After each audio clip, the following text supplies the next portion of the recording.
to shoot so I can see people's legs. Maybe I like to shoot so I can see your legs. So you wore shorts. I only started wearing shorts lately. Gotta make sure I catch it. So welcome to Zen Mystery TV. We're filming here at Zen Mystery, Meditation Center, Spiritual Center, Yoga, and Tea House. And I'm here with Dennis Sukhanov. And Carlos Londoño. Yes. So, got some interesting things today. What do you have up your sleeve? Well, I'll jump right into back to David Deida. You know, we talked about him a couple of shows ago, and I think we'll move to the second chapter. Boom, David Deida. The Way of Superior Man. So I love the second chapter. I think you would relate. I was reading it lately, like just the other day. It says, live with an open heart when it hurts. Closing down in the midst of pain is a denial of a man's true nature. The superior man is free in feeling and action, even amidst great pain and hurt. If necessary, a man should live with a hurting heart rather than a closed one. Should learn to stay in the wound of pain and act with spontaneous skill and love even from that place. Yes. Pretty powerful. I like the next line. It says, imagine failing in a major project. Yes. Lying to your woman and getting caught. Why are you laughing? I'm lying to a woman and getting caught, or overhearing her joke about your shortcomings in bed. I think that's the word. That's pretty rough. I mean, Yeah, lean it back there somewhere. and it's a phenomenal thing. Like it's a, so I'll read his last line on this chapter. To act as a superior man to summarize a relationship, you must feel the entire situation with your whole body. A closed body is unable to send subtle cues and signals, and therefore unable to act with a mastery in the situation. I think it's great. So where does that lead? Like, I don't have a problem with that. I'm not folding my arms. I'm not folding my arms. I'm right there with you.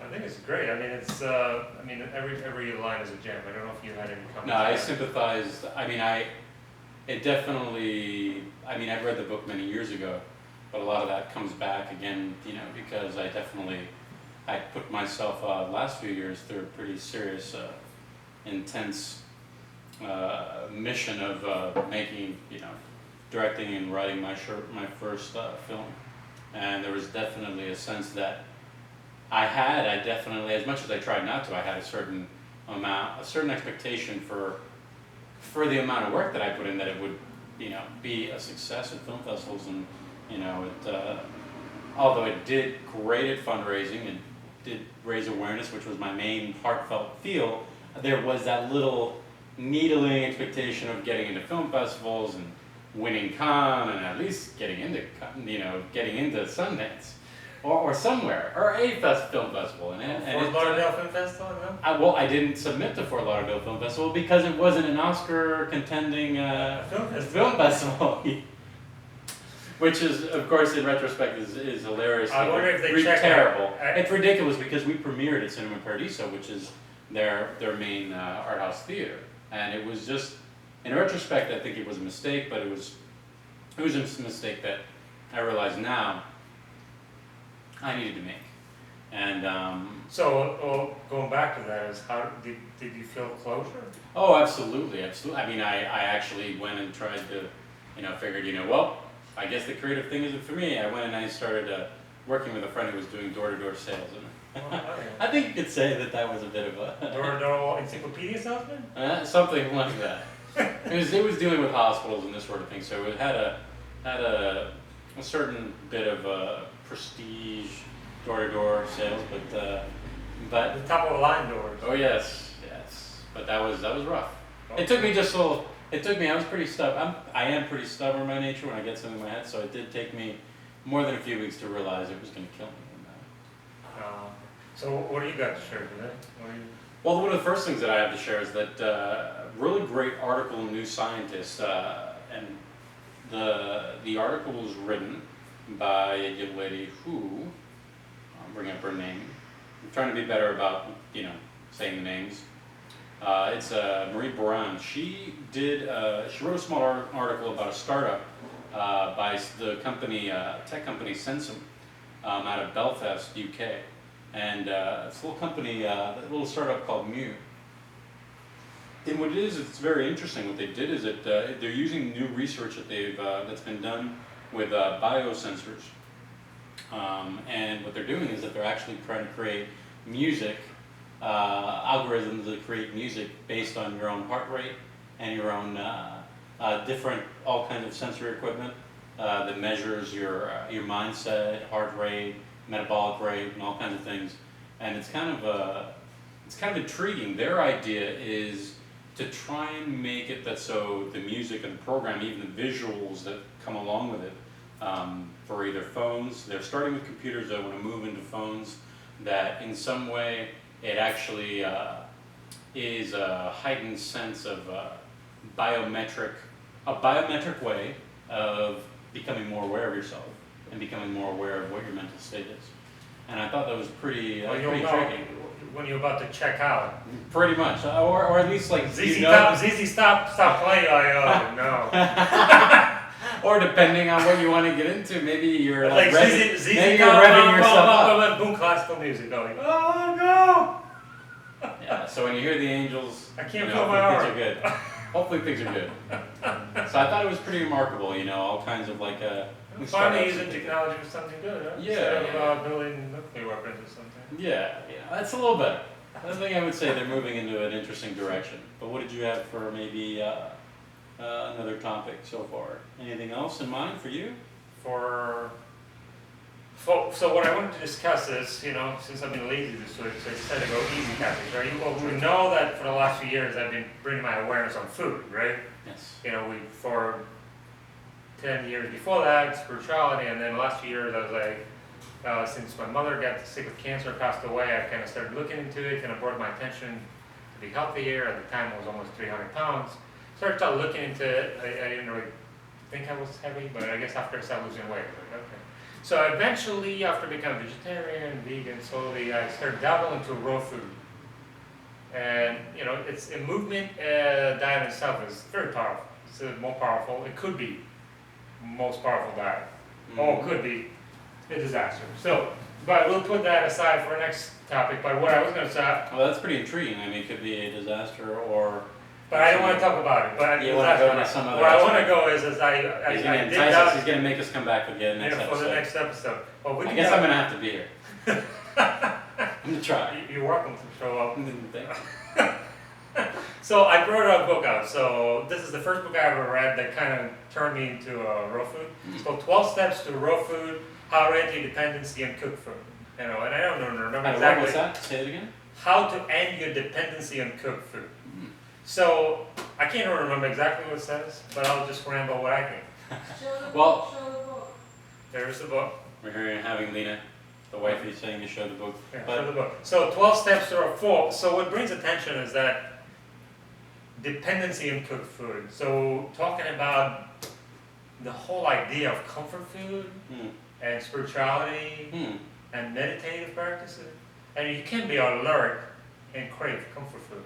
And those two things are complete opposite spectrum. If you want to comfort food, you want to be, you know, you want to hide. You don't want to hide away. You don't want to you don't want to be, you know, completely open, David Deida, to the pain and reality what it is. So comfort food, it means you want to comfort yourself and hide away and close down and, you know, have a cup of chocolate and play with that. Try marshmallows. So the whole idea is that I went through a few years of, you know, I decided, okay, I'll try it. I'm already healthy. I'm eating mostly raw. Well, I'll try 100% raw. And that opens up a can of worms. Of, boy, oh boy, your mind is addicted to food. You know, drugs, one thing, everybody says that's bad and that's good. Well, but the food, everybody got to eat. Right. And since you're a little child, you know, after breastfeeding, you know, they give you some kind of milk that's been already processed. So it's a boiled milk. And that's what's boiled, like as far as like the formula, you know, they boil up some milk for you, and that's you already start eating. What about but breastfeeding? I guess that's good. Breastfeeding would be raw, technically, unprocessed. Right. So basically, since we're children, we started that journey where we addicted to certain foods. They start giving kids candy, things like that, creates sugar addiction. Okay. But even on the deeper scale, addiction to actually cooked food. I would feel even after being 100% raw for a long period of time, I'll take a little bit, I could feel the whole mind goes, oh, give me, give me, give me, so give me more. Addictions are deep. You know, it's almost genetic, it feels like, goes beyond your birth, you know? So like in your DNA, you know, certain mental patterns of cultural addictions to certain foods, and that creates certain patterns in your thought process and emotions, and creates a whole different being. And then, of course, on the other hand is, once you experience certain 100% raw, you really feel like 2 inches off the ground. It doesn't matter what weight you are. You could be slightly overweight. You don't have to be perfect body or super skinny. But if you eat 100% raw, you know, reasonable, non-heavy diet, you know, you feel like you. And there's raw foods. There's raw foods that can be unhealthy too, right? Am I getting into the can of worms area? Am I sneaking into the next? Well, I'll leave it at that. It's like you have to find balance in anything. So, you know, too much anything could be a bad thing. So too much raw food could be a bad thing? Too much one type of raw food could be a bad thing. Okay. I'm trying to let him fall into a little hole there. I was setting a trap. Not possible. Nah. So, what's your thoughts on that? Well, you know, I coming from, you know, your perspective, I think I'd probably be definitely a qualified food addict. You know, I'm. You're talking about chocolate. Yeah, you know, there's that. Now, I definitely love my warm food, and I definitely feel like I crave, like, after certain times of the day, like a warm meal, like even if I've had like a cold sandwich and, you know, something at the beginning of the day, definitely look for something warm. That coming into the studio and coming into Zen Mystery, that I've been more and more exposed to, like, vegan, vegetarian, like stuff. I'm becoming more and more exposed to it, and becoming more and more sensitive to what it is that I'm eating now. It's an interesting thing to switch. I think there's different reasons why a lot of people switch.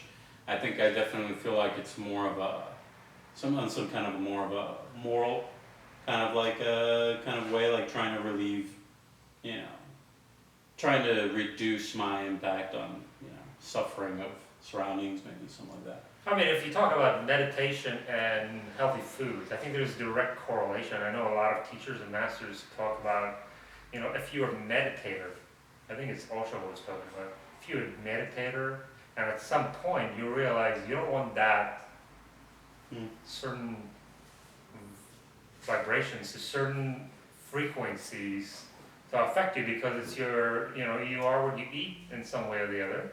And it means if you take in, you know, I remember what affected me many years ago to stop eating beef is I saw in a book I've read is when they kill animals they don't do it, they don't hypnotize them or something and then kill them when they're out somewhere. No, they kill them when they're still alive, and it's a brutal process. Kill them when they're still alive, huh? When they're still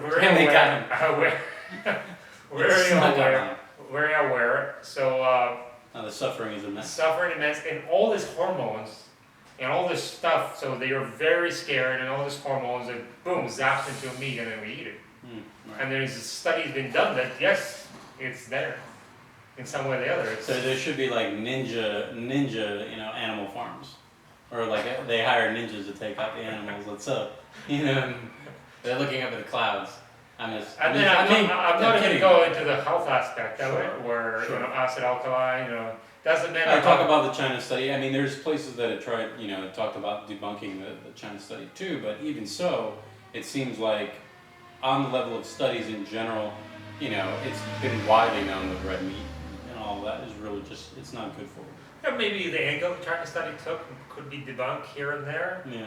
but there's many other angles that cannot be Right. debunked. So And just on a fundamental. it's semantics there. Oh, you said that, I said, but the reality is, if you put blood under the microscope and do this and that, Yeah. there's results, and there's. Yeah.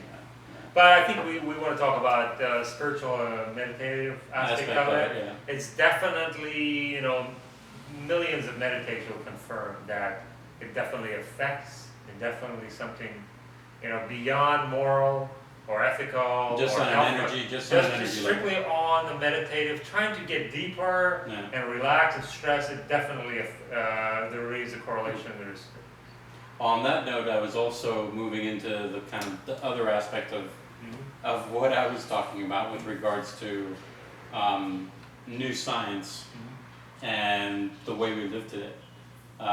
In direct like opposition to my story from the New Scientist, it was pretty hilarious to stumble upon something that was on related to the same topic on Conan, on Team Coco. They come out with a little clip from Louis C.K. coming on the show, and they start talking about cell phones and how Louis C.K. says that his daughters are not allowed to have cell phones.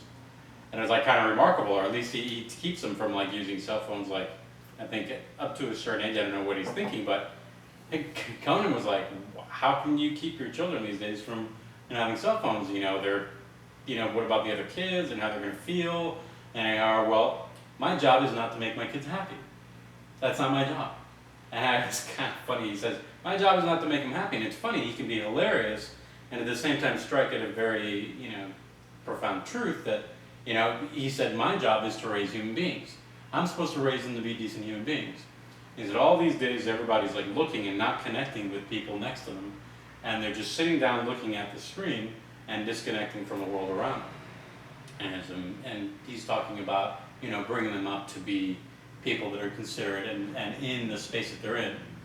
I saw recently on Facebook, there was a picture floating around. Party 1980 something. There's a picture of people partying, having a good time, Yeah. and there's a party 2013. A bunch of people in the corners on their cell phone.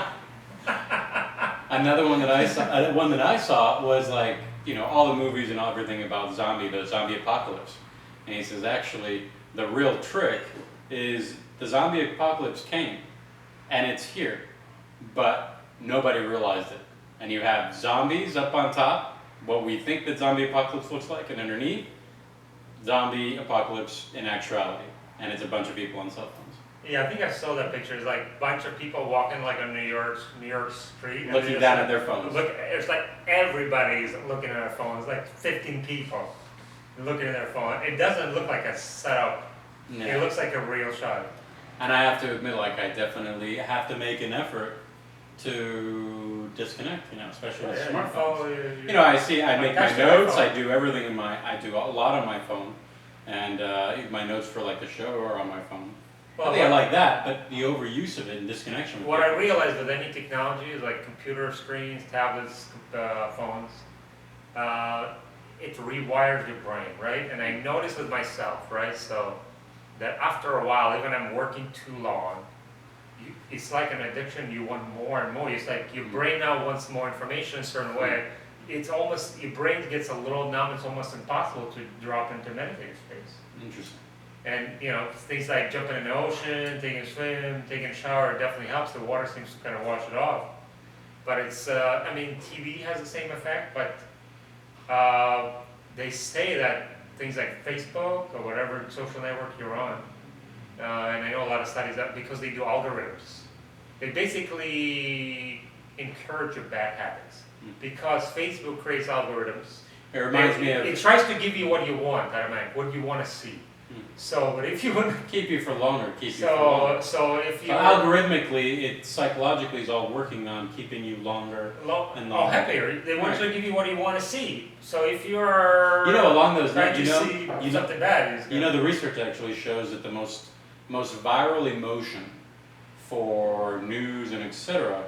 is apparently, and they talk about nice things that affect you, humor, but actually it was anger. Because anger is the most viral emotion on the internet. It's the thing that produces the most amount of hits, and I thought that was both sad and kind of like, and also very, you know, very telling. You know, I think they were looking at Twitter for the most, because that's quickly the most, you can put together the most amount of data. But it's live. Yeah. It's an open too. So interesting things today. David Dieta talking about opening. Open, yeah. Then talking about... Even when it hurts. Especially when it hurts. Especially when it hurts. And then your topic was? Topic on music, on the science, you know, trying to come up with companies and products that actually bring you back into yourself. rather than taking it away from yourself. And then we talked about 12 steps to raw foods and talking about dependency on comfort food. Very interesting. And then And then coming back into Louis C.K.'s comment, we'll see if we can get that in there. If you guys take a look at it, I thought, I love him, it's pretty hilarious. yeah, talking about Louis C.K. and cell phones and talking about technology and how brains become numb. And then we want more and more information that maybe not necessarily. It's generally Even if it's a positive technology, and it's addictive. Has addictive quality. And I've read that Facebook, it has more addictive qualities than TV. I know everybody's like, oh, TV is bad for you. I don't have TV. The interactivity. I don't have TV. The I interactivity. don't have TV. I turn off TV, but then they're on Facebook all day. Right. It's Well- the interactivity, I think. Well, I think we talked enough for this week. Yeah. And this is Carlos Mondonio Yes. and Dennis Dennis Sukhanov of ZenMystery at .com and EmeraldMedArts.com, and take a look at some of the links that we have there, see what your comments are, and on opening up, even when it hurts, technology and being with yourself. Yeah. Good stuff. Take care. Thank you. Now. Okay. So we stopped, and as you can see, we kind of said, we say goodbye, long drawn out goodbye. It was like we repeated the whole show over again. But I realized as we were talking, we were like, yeah, it was good. And I realized I did kind of hold back on the moment talking about, and of course it's probably the addict in me, He's talking about being addicted, and of course the perfect thing an addict will do, I'm not addicted, and I'm definitely not addicted.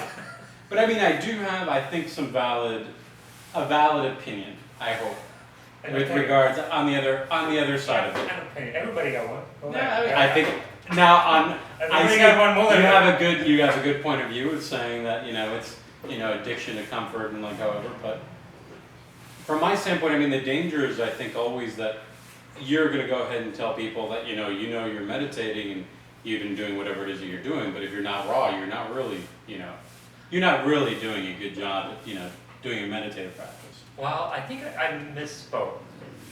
I felt like Well, I think I actually realized I misspoke. It's not raw that meditation will be affected, but non-vegetarian part will be affected.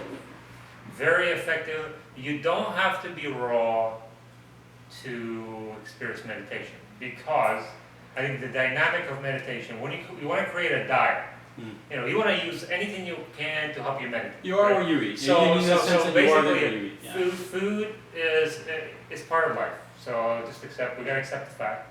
Food's part of life. So we gotta create an effect that food grounds you, and it also has the same effect of ground you and also let you energy go up. So that's the meditative concept, right? So you gotta be grounded and be able to be open. Right. So I think a vegetarian, or not necessarily vegan, a vegetarian diet can open up meditation as far. I remember you once mentioned that Osho said within his dietary suggestions, as he would say, is that non-fertilized eggs, or that he was advocating they should have non-fertilized eggs. Yeah, so there's no he was still, so the brain is a complicated thing, and I think for brain to be active, to experience anything, full emotion, which would be meditative, you have to be fully open. Your brain has to be functioning, and your nervous system is functioning well. And if you're not taking the right amount of fats, you will. You don't have to eat fertilized eggs. So I don't think you have non-fertilized eggs. It's any kind of eggs you don't. Nowadays we know things about oils that they didn't know back then in the 80s. Right. And I think they already knew, also I don't think we're a little bit misguided on that point. You could do that with omega-3 oils or omega-3 foods in some form. It creates the same effect as eggs would. My little wheedling, little argumentative brain starts to come through. Isn't the best thing they say for your body is that you're eating live, whole foods, right? So aren't those live, whole foods suffering when you're eating them, chowing down on them? I mean, they're not even they haven't even been hypnotized, they haven't been whatever. They're bright, live, and awake. They know you're being served on a plate. I mean, it's an argument you get from anybody who's not ready to give up a life, food with eyes and feelings. So If it doesn't, Opiates oh, okay, theory, okay, opiates okay, theory. okay. Just because it doesn't have eyes, doesn't have feelings. I've heard whole forests have consciousnesses. No. So the question is, I mean, you become here it comes. Let's see where sensitive, it's you going. become sensitive, and then see who has feelings or not. And it means when you become more healthier diet, is then you. It maybe does could come make back to the 4%. certain fact that I have a hard time eating food that looks back at me. You know, if it's got eyeballs, I got trouble eating it. It's pretty funny, like change. I mean, not too funny, but imagine if there's a cow in front of you, you're gonna go eat it and cut some slabs off of it, but they cooked it with the face and the eyes, and he can still look at you. It'd probably be a much more interesting experience. There's plenty of cultures eat roast pigs, the whole shebang, you know, the whole pan and everything. Yeah, that's true. They're okay. I mean, it's seeing, there's many aspects to it, you know, find an approach for everybody's unique. Mhm. You know, some people start healthier food because of health, some people start because of ethical, like they don't want to hurt anybody. Yeah. You know, I think there's a spiritual approach to it. It's I think like, I see- you meditate, you do your practice, I- and what can you help you take it to the next level? I think I probably sit in the region of it where you try and reduce the amount of suffering. Mhm. So, you know, ninja cow farms would probably be kind of a little more up on like what I'm okay with. I feel bad. I feel bad otherwise. But of course, you know, they've lived long, good lives and, you know, happy lives, full lives, and etc. It's a funny thing. I tell people, go at your own pace, whatever next feel to it. I don't advocate even vegan or vegetarian. I said if you don't eat, you know, like to approach these things is instead of approach it from a negative, you take stuff away. I like from abundant perspective. Like you add You more add good things stuff. that are good for you. And then your body gets good to good things real fast, and it'll let you know. In all honesty, yeah, I definitely find myself running into, you know, the moral difficulty with, you know, what the industry does with a lot of the animals that we get served. So it's definitely probably coming from that perspective. And what if you had to kill your own animals to eat? Would you eat them then?